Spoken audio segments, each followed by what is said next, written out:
하나님을 의지하고 하나님을 신뢰하는 사람들이 보이는 모습들은 다 믿음의 행동들인 것 같아요. 이 세상에서 신자들이 싸워야 하는 싸움이 있는데요.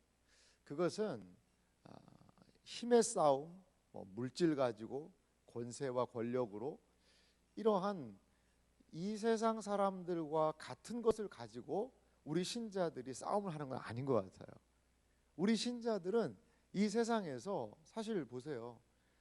우리가 열심히 신자들도 살죠. 능력이 하나님께서 주신 분도 출중하고 하지만요. 세상 사람들은 더 열심히 사는 것 같고요. 더 전문적인 것 같아요. 이 새벽에도 우리는 이 자리에 와서 기도하는 분들이 많이 있지만 이 새벽에도 돈 벌려고 정말 열심히 하는 사람들이 많습니다. 어떻게 신앙생활 다 하면서 이 세상 사람들보다 더 똑같은 경쟁에서 우위를 점할 수가 있겠어요? 어떤 사람은 100시간을 일하는데 어떤 사람은 60시간 일하고 어떻게 100시간 일하는 사람을 따라갈 수 있겠습니까? 어떤 측면에서 보면 세상이 하는 똑같은 방식으로 내가 세상을 이기겠다라는 것은 우리 신자들에게는 조금은 어리석을 수 있습니다. 우리 신자들이 이 세상을 이겨나가는 방식은 이 세상하고 똑같은 방식이 아니라 하나님에 대한 믿음의 역사를 통하여서 이 세상을 이겨나간다는 것을 여러분 믿으시기 바랍니다. 이게 우리 신자들이 이 세상을 바라보는 또 다른 눈이어야 한다고 봐요. 여러분, 오늘 말도 안 되는 전쟁이 드디어 벌어졌습니다. 어제 새벽에도 제가 몇 가지 말씀을 좀 드렸는데요. 사실 이건 말도 안 되는 전쟁입니다. 시스라, 이 군대 장관 시스라와 오늘 보니까 철병거 900대가 너무나도 자유롭게 활동할 수 있는 그러한 상황. 거기로 어떻게 보면은 이 불이 붙고 있는데 이스라엘 이 군대는 기름칠하고 그 불 속으로 지금 들어가는 그런 입장입니다. 결코 싸울 수 있는 환경도 안 되고요. 능력도 안 되는 그러한 상황이라는 거죠. 병거들이 최적화 움직일 수 있는 그런 환경에 그 가뜩이나 무서운 철병거를 두려워했던 이스라엘 백성들인데 거기에다가 하나님은 사지로 이들을 몰아 넣으시고 가라고 얘기하시는 겁니다. 그런데 오늘 성경을 보니까 조금은 전쟁의 양상이 좀 다르게 흘러가는 것을 조금은 볼 수가 있습니다. 그리고 사실 오늘 성경이요, 전쟁이 어디에서부터 어떻게 돼서 이렇게 됐다더라 자세한 설명이 나와 있지가 않습니다. 12절 말씀 보실래요?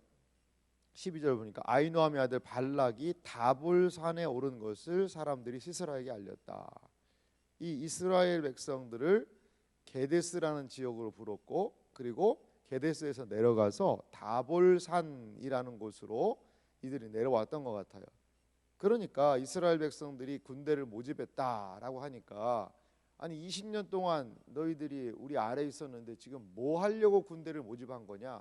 그리고서는 즉각적으로 13절에 시스라가 움직입니다. 시스라가 모든 병거 곧 철병거 900대와 자기와 함께 있는 모든 백성을 하로셋 학고임에서부터 기손강 쪽으로 모아서 온 것 같아요. 이스라엘 백성들은 다볼산에 모여서 시스라 백성이 움직이니까 아마도 기손강 쪽으로 이렇게 이동을 한 것 같습니다. 그러니까 14절에 드보라가 바락에게 이르되 일어나라, 이는 여호와께서 시스라를 내 손에 넘겨주신 날이라. 일어나라는 말은 용기를 내라 이런 의미가 있겠죠. 용기를 내라, 여호와께서 시스라를 내 손에 넘겨주신 날이다. 여호와께서 너와 함께 가지 아니하시느냐 하는지라. 이에 바락이 10,000명을 거느리고 다볼산에서 내려가서 이 기손강 쪽으로 이동한 것 같습니다. 그런데 전쟁에 대해서요 딱 한마디밖에 없어요. 15절에 보십시오. 여호와께서 바락 앞에서 시스라와 그의 모든 병거와 그의 온 군대를 칼날로 혼란에 빠지게 하심에 시스라가 병거에서 내려 걸어서 도망한지라. 이게 전쟁 끝입니다. 다른 내용이 없습니다. 그래서 제가 지도를 하나 준비했는데요. 오늘의 이런 상황을 한번 좀 읽어봤고 한번 좀 이렇게 한번 정리를 한번 해보겠습니다. 지도를 한번 보여주세요. 지도의 내용을 보면 1번, 뭐 2번, 3번, 4번 좀 순서들이 좀 있죠. 밑에 드보라 사사라고 있죠. 밑에서 1번에서 저기 게데스까지 올라갔습니다. 게데스라는 지역은 하솔 왕 야빈이지 않습니까? 갈릴리 호수보다 더 위쪽에 좀 게데스라는 데가 있고요. 거기에 납달리 자손, 스불론 자손들이 10,000명이 모였죠. 그 다음에 다볼산이라는 곳으로 이 사람들이 내려갑니다. 이스라엘 백성들이 다볼산에 모였다라는 이야기를 듣고 시스라와 군대들이 뭐 철병거 900대와 모든 백성들을 군사들을 이끌고 다볼산에서 내려와서 전투를 하고 기손강 쪽으로 갔다라고 얘기합니다. 기손강. 숫자 4쪽 지중해 옆에 있는 거기가 무슨 산이냐면 갈멜산이 그쪽에 있습니다. 갈멜산이 그쪽에 있는데 거기에 기손강이라는 강이 이렇게 바다 쪽으로 흘러나가는 그러한 상황인 것 같아요. 오늘 전체적으로 이스라엘 북쪽 갈릴리 옆에서 이러한 엄청난 지금 전쟁이 이루어지고 있다라는 거죠. 그래서 다른 거 없습니다. 다볼산에서 기손강 쪽으로, 그러니까 지중해 쪽으로 나갔고 아마도 이 시스라의 군대도 그쪽으로 군사들을 이끌고 나아갔던 것 같아요.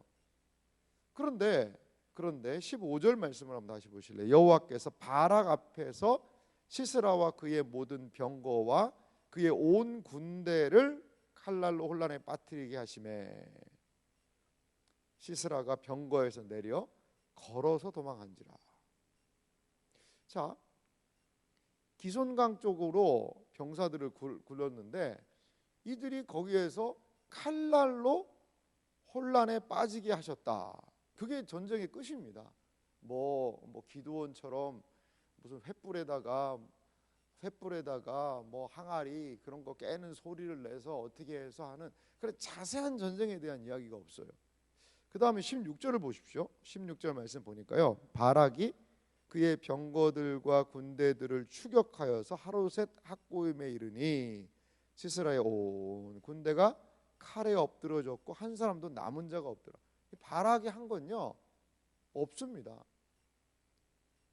드보라가 올라가라, 용기를 내라, 오늘이 그날이다. 그럼 가보니까 가서 백성들을 모집하고 가고, 그런데 어떻게 보니까 하나님의 칼날이 이미 이러한 상황을 끝내버린 것과 같은, 그래서 바락이 하는 일은요 그냥 뒷정리하는 겁니다. 드보라가 가라면 가고, 가서 뭐 있으니까 전리품 취하고 끝까지 쫓아가고, 그러한 이 바락이 직접적으로 무엇을 어떻게 싸웠다는 이야기가 별로 없어요. 나중에 시스라도 우리가 읽었습니다만 야엘이라는 한 여인의 손에 죽게 되는 것을 볼 수가 있습니다. 여러분, 그럼 과연 무슨 일이 벌어졌기 때문에 이 시스라의 20년 동안 이스라엘 백성들을 그렇게 압제했던 이 철병거 900대와 이 하솔 왕 야빈의 그 군대가 이렇게 한꺼번에 이렇게 정말 너무나도 무참하게 몰락한 것일까요? 무슨 일이 과연 있었을까요? 4장에는 그러한 내용이 좀 많이 등장하지 않는데요. 5장 한번 보실래요? 5장 20절 말씀을 한번 보십시오. 사사기 5장 20절 말씀에 보니까요, 제가 읽어드릴게요. 이런 부분이 있습니다. 5장 20절인데요. 별들이 하늘에서부터 싸우되 그들이 다니는 길에서 시스라와 싸웠도다. 이게 바락이 싸운 게 아니라는 거예요. 별들이 싸웠다는 겁니다. 21절 보십시오. 기손강은 그 무리를 표류시켰으니 이 기손강은 옛 강이라 내 영혼아 내가 힘 있는 자를 밟았도다. 여기서 이 별들, 기손강 이런 이야기가 나오는데 아마도요 그때 하나님께서, 그때가 건기라고 말씀드렸잖아요. 이게 물이 없는 때니까 막 강도 길이 돼가지고 뭐 철병거들이 왔다 갔다 하기 너무 좋은 상황입니다. 근데 건기인데 불구하고 갑자기 폭우가 내린 겁니다. 여호와의 칼날이라는 그런 표현도 있는데 온 군대를 칼날로 혼돈하게 하셨다는데 아마 번개 있지 않습니까? 번개는 신들이 쓰는 도구라고 많은 사람들이 생각을 했습니다. 그러니까 막 번개가 치고요, 천둥이 치고요, 폭우가 내리고요. 그래서 기손강이 갑작스럽게 범람을 했던 것 같아요. 아무래도 여러분 보십시오. 철병거가 잘 가는 환경은 아주 메마른 땅이어야 돼, 건조한 땅이어야 되거든요. 비가 오면요, 이 바퀴가요 진창에 빠져가지고요 움직이지를 못합니다. 그러니까 시스라가 이 병거에서 내려가지고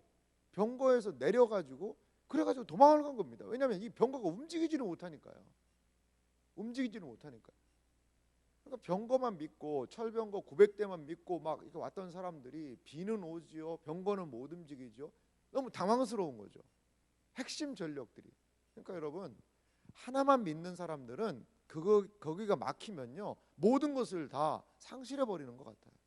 지금까지 철병거 900대로 이스라엘을 초토화시키고 다니고 사람들을 못되게 괴롭혔던 이 사람들이었는데, 지금 속수무책으로 자기들이 가장 신뢰했던 것이 막히자 다른 것까지도 아예 전의를 상실해 버려서 이 바락과 함께 온 10,000명이 그 많은 사람들을 죽이고 물리치는 일들이 벌어지고 있다는 것이죠.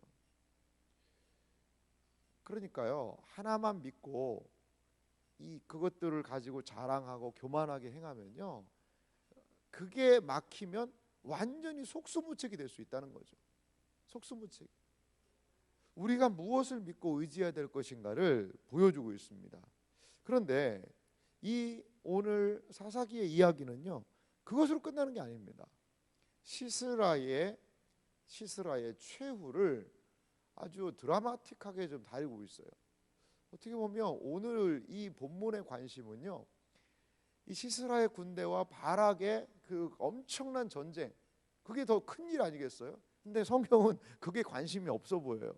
오히려 이 시스라 한 사람이 어떻게 죽었는가, 그것도 누구의 손에서? 한 여인의 손에 의해서 죽은 이야기가 더 자세하게 적혀 있습니다. 성경의 관심은 그 큰 전쟁, 이스라엘 백성들 10,000명이 출전을 하고 그 전차 900대가 완전히 무력화되는 그 전쟁에 오히려 관심이 없는 것 같아요. 한 여인, 야엘이라는 이 여인, 이 야엘이라는 뜻은요 염소라는 뜻이거든요. 염소. 이름이 염소예요. 염소. 이 염소라는 이 여인의 이야기에 더 관심이 있어 보입니다. 이 야엘이 17절 말씀 보니까요, 시스라가 걸어서 도망하여 겐 사람 헤벨이라는 사람의 아내 야엘의 장막에 이르렀으니 이는 하솔 왕 야빈과 겐 사람 헤벨의 집에는 화평이 있습니다. 이 겐 사람이라는 겐족속이라는 이 사람들인데요, 11절이 그거를 미리 앞에서 이야기한 적이 있어요. 11절 말씀 보시면요, 모세의 장인 호밥의 자손 중 겐 사람 헤벨이 떠나 게데스에 가까운 시아나님 상수리 나무 곁에 이르러 장막을 쳤더라. 여기 시아나님 상수리, 여기는 어딘지는 잘 몰라요. 하지만 게데스는 알거든요. 게데스는 알아요. 그러니까 게데스라는 지역 우리가 조금 전에 살펴봤었죠. 갈릴리 북쪽에 이제 게데스에서 거기에 군사가 모였었는데 거기 근처 어딘 것 같아요. 그러니까요, 이 바락은요 시스라가 어디로 도망가는지도 사실은 몰랐던 것 같습니다. 기송강 쪽으로만 몰고 시스라는 거기서 거꾸로 도망가고 있었던 거예요. 늦게 잡으러 왔죠. 그렇기 때문에. 그런데요, 이 겐 사람에 대해서 아주 재밌는 기사를 소개를 하고 있어요. 11절 보면 모세의 장인 호밥, 우리는 이드로라고도 알고 있죠. 그런데 이 호밥이라는 자손이 겐 사람이라는 거죠. 이 사람들이 이 모세의 장인 이드로가 와서 그리고 모세에게 대해서 상당히 권면을 해줬고 그의 자손이 아마도 모세와 함께 이동을 했던 것 같아요.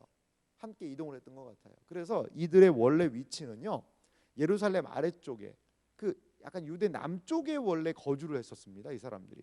근데 이분은 저 북쪽으로 아마도 올라갔던 것 같아요. 그래서 이스라엘을 이제 가나안 왕 야빈, 하솔 왕 야빈이 다스리고 있을 때니까 거기랑 우호 조약을 맺고 살았던 것 같아요.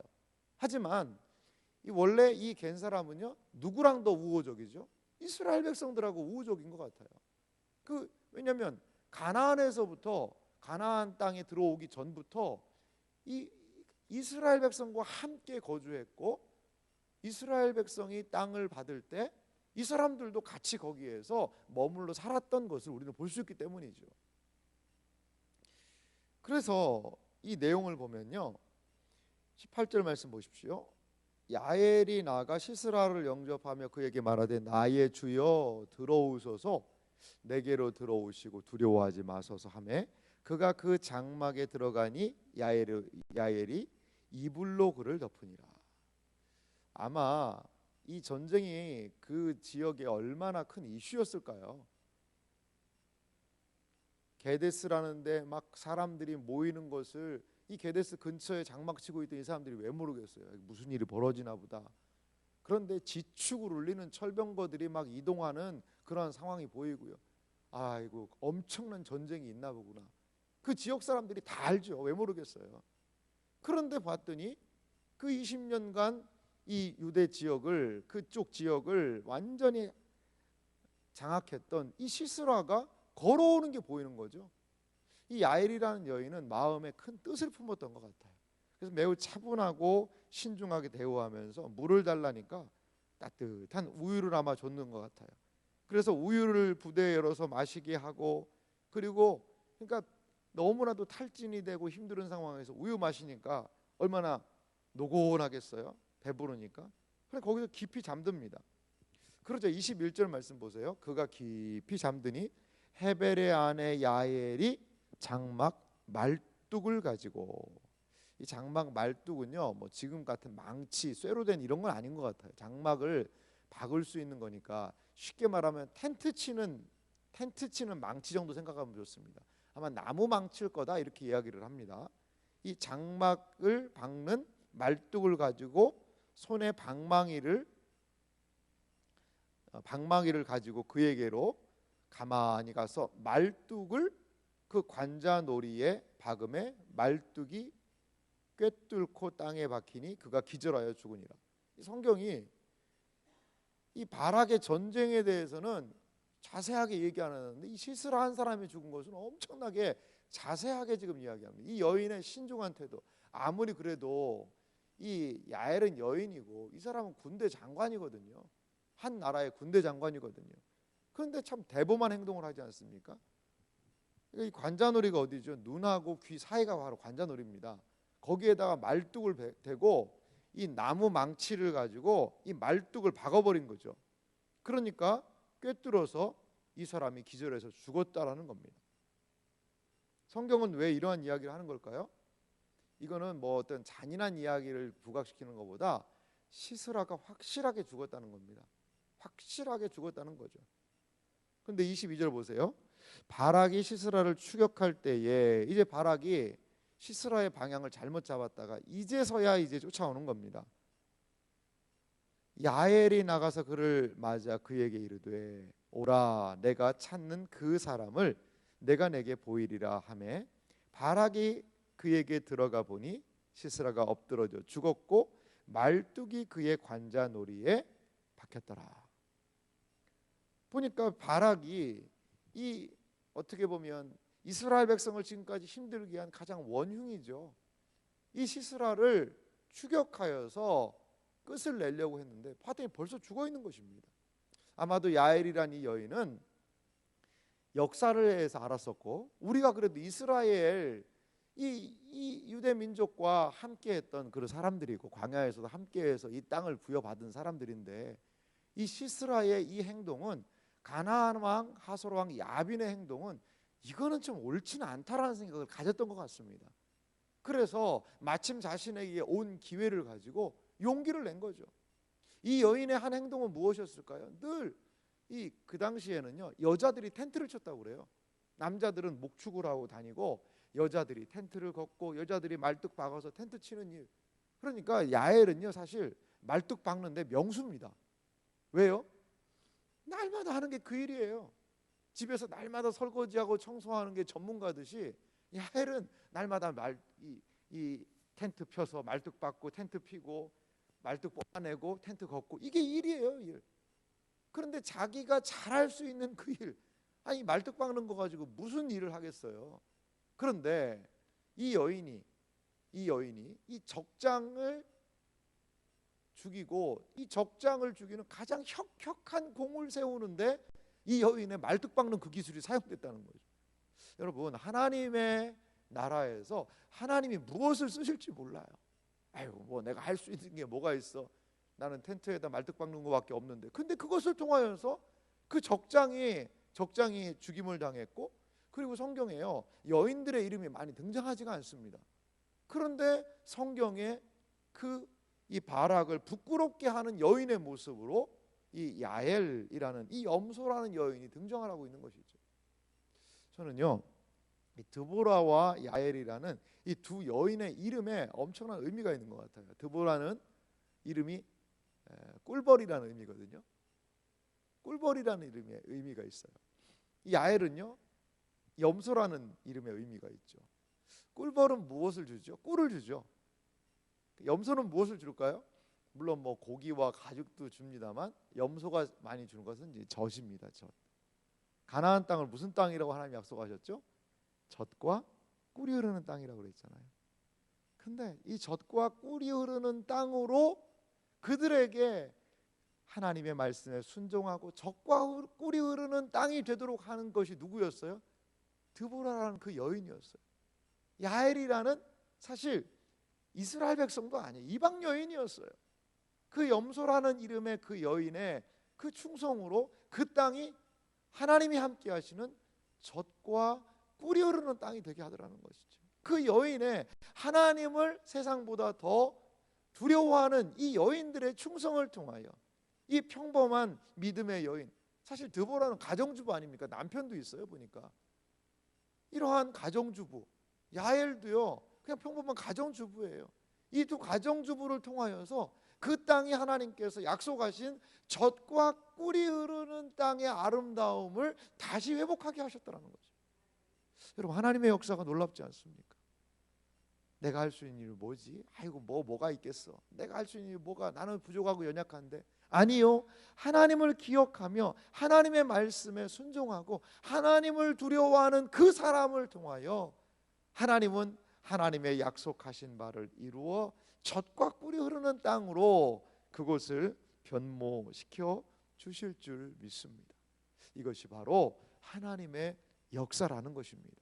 사랑하는 성도 여러분, 우리 그리스도인들이 세상과 싸우는 것은 말뚝 박는 망치질, 뭐 그런 연약한 거일 수 있어요. 이거 가지고 뭐가 될까?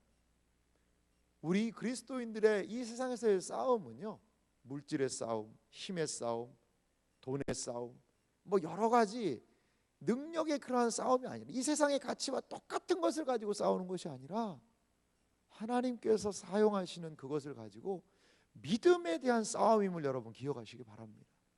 하나님께서 언제 뇌우를, 이 벼락과 천둥과 번개와 폭우를 언제 보내서 그들이 자랑하는 것을 무력화시킬지 몰라요. 우리는 믿음에 눈들어서 주님 바라보면서 이 불리한 싸움에 하나님이 개입하시기를, 하나님이 역사하시기를 기대하며 살아가는 것이 우리 믿음의 사람들임을 믿으시기 바랍니다. 그리하여 하나님께서 이 꿀벌 여인, 염소 여인을 통하여 하나님의 약속을 그 땅에 이루시는 것처럼 우리 믿음의 사람들을 통하여 이 땅 가운데 하나님의 놀라운 충만한 역사를 드러내는 복된 생애와 삶이 되시기를 주님의 이름으로 축원합니다.